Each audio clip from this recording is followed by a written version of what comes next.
ঢাকার মেট্রো রেলে এখন গাদাগাদি ভিড়।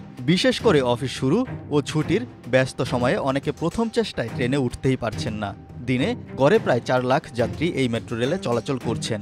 বর্তমানে উত্তরা থেকে মতিঝিল পর্যন্ত মেট্রো রেল চলাচল করছে। তবে মতিঝিল থেকে কমলাপুর পর্যন্ত সম্প্রসারণের কাজ চলছে। যাত্রী ভিড় যতই থাকুক, আয় দিয়ে কিন্তু প্রকল্পের বিশাল ঋণ শোধ করা সম্ভব নয়। কর্মকর্তাদের হিসেবে টিকিট বিক্রি থেকে আয় বছরে 700 কোটি টাকা হলেও নির্মাণ ব্যয় তুলতে 50 বছর লেগে যাবে। এরই মধ্যে সরকারকে ভর্তুকি দিতে হবে। MRT 6 প্রকল্প প্রস্তাবে বলা হয়েছিল ব্যস্ত সময়ে 3.5 মিনিট পরপর ট্রেন আসবে, কিন্তু এখন 8 থেকে 12 মিনিট পরপর ট্রেন চলছে।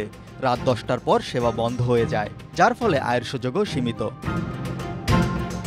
বর্তমানে মেট্রো রেলের আয় ও ঋণের কিস্তি বিশ্লেষণ করে দেখা গেছে, গত অর্থবছরে টিকিট বিক্রি থেকে অনিরীক্ষিত আয় ছিল 400 কোটি টাকার মতো।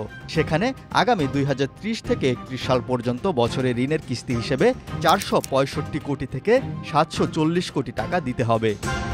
বিশেষজ্ঞরা বলছেন, মেট্রো রেলে যাতায়াতের উপর সরকার এখনও ভ্যাট মওকুফ রেখেছে।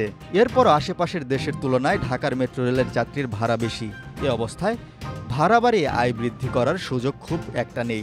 মেট্রো রেলে চলাচল বাড়ানো, স্টেশনের কাছে গাড়ি পার্কিং ও বিপণী বিতান ভাড়া দিয়েও আয় বৃদ্ধির সুযোগ আছে।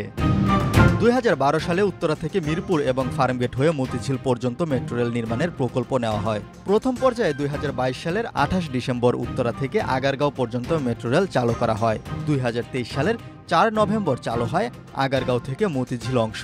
শুরুতে মতিঝিল পর্যন্ত এই মেট্রো রেল নির্মাণের পরিকল্পনা থাকলেও পরে তা কমলাপুর পর্যন্ত সম্প্রসারিত করা হয়। এখন সব মিলিয়ে প্রকল্পের ব্যয় দাঁড়িয়েছে 33,472 কোটি টাকা। এর মধ্যে প্রায় 59% অর্থ জাপানের আন্তর্জাতিক সহায়তা সংস্থা জাইকার কাছ থেকে ঋণ হিসেবে নেওয়া হয়েছে। ঢাকার মেট্রো রেল নির্মাণ ও পরিচালনার দায়িত্বে রয়েছে Dhaka mace transit company limited.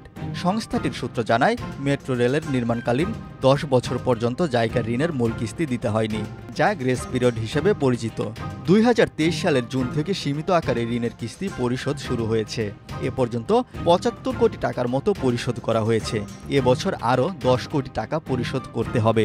তবে আগামী বছরের মে থেকে বড় অঙ্কের ঋণ পরিশোধ করতে হবে।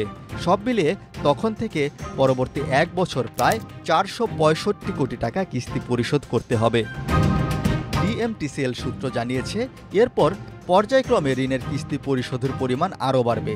2030 থেকে 31 সাল পর্যন্ত 5 বছরে MRT 6 নির্মাণে নেওয়া ঋণের কিস্তি হিসেবে 3,700 কোটি টাকার বেশি পরিশোধ করতে হবে। অর্থাৎ এই সময় গড়ে বছরে 740 কোটি টাকা ঋণের কিস্তি বাবদ পরিশোধ করতে হবে। MRT 6 প্রকল্পের জন্য 5টি আলাদা চুক্তির মাধ্যমে জাইকার কাছ থেকে 19,718 কোটি টাকা ঋণ নেওয়া হয়েছে। এই ঋণ সুদ আসলে প্রতি বছর 2টি কিস্তিতে আগামী 30 বছরে পরিশোধ করতে হবে। এর মধ্যে বৈদেশিক মুদ্রার মূল্য বৃদ্ধি পেলে বাংলাদেশের কিস্তির টাকার পরিমাণও বেড়ে যাবে। সড়ক পরিবহন মন্ত্রণালয়ের একজন জ্যেষ্ঠ কর্মকর্তা নাম প্রকাশ না করার শর্তে প্রথম আলোকে বলেন, আরও 5টি মেট্রো রেল নির্মাণের পরিকল্পনা রয়েছে।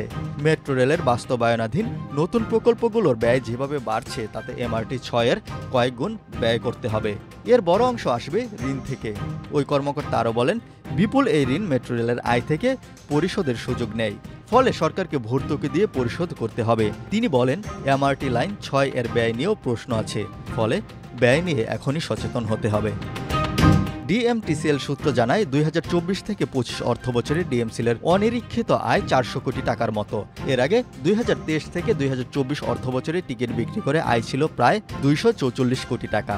2022 সালে আংশিক চালুর পর 2022-23 অর্থবছরে আয় হয়েছিল 22 কোটি টাকার বেশি। ট্রেনের সংখ্যা এবং মেট্রো রেল চলাচলের সময় বাড়িয়ে সেটি 500 কোটি টাকায় নেওয়া যাবে। কমলাপুর পর্যন্ত মেট্রো রেল চালু হতে আরও বছর 2-1 লাগবে, তখন আয়ও বাড়বে। তবে দিন দিন মেট্রো রেলের পরিচালনা খরচও বাড়বে, কারণ এখনও রক্ষণাবেক্ষণ এবং যন্ত্রপাতির দেখভাল করছে ঠিকাদারের প্রতিষ্ঠান। আগামী বছর জানুয়ারি থেকে DMTCL কর্তৃপক্ষকেই রক্ষণাবেক্ষণের ব্যয় করতে হবে। মেট্রো রেল পরিচালনায় যুক্ত কর্মকর্তারা বলছেন, টিকিট বিক্রি থেকে আয় 700 কোটি টাকা হলেও নির্মাণ ব্যয় তুলতে 50 বছর লেগে যাবে। মেট্রো রেল যত পুরনো হবে, রক্ষণাবেক্ষণ ও পরিচালনা ব্যয় বাড়বে। ডিএমটিসিএল সূত্র জানায়, শুধু বেতন ভাতা, বিদ্যুৎ সহ অন্যান্য খাতে গত অর্থবছরে ১০০ কোটি টাকার বেশি খরচ হয়েছে। আগামী বছর থেকে রক্ষণাবেক্ষণ ও যন্ত্রপাতি ক্রয় নিজেদের করতে হবে। এক্ষেত্রে বছরে ব্যয় দ্বিগুণের বেশি হয়ে যাবে, অর্থাৎ মুনাফা কমে যাবে।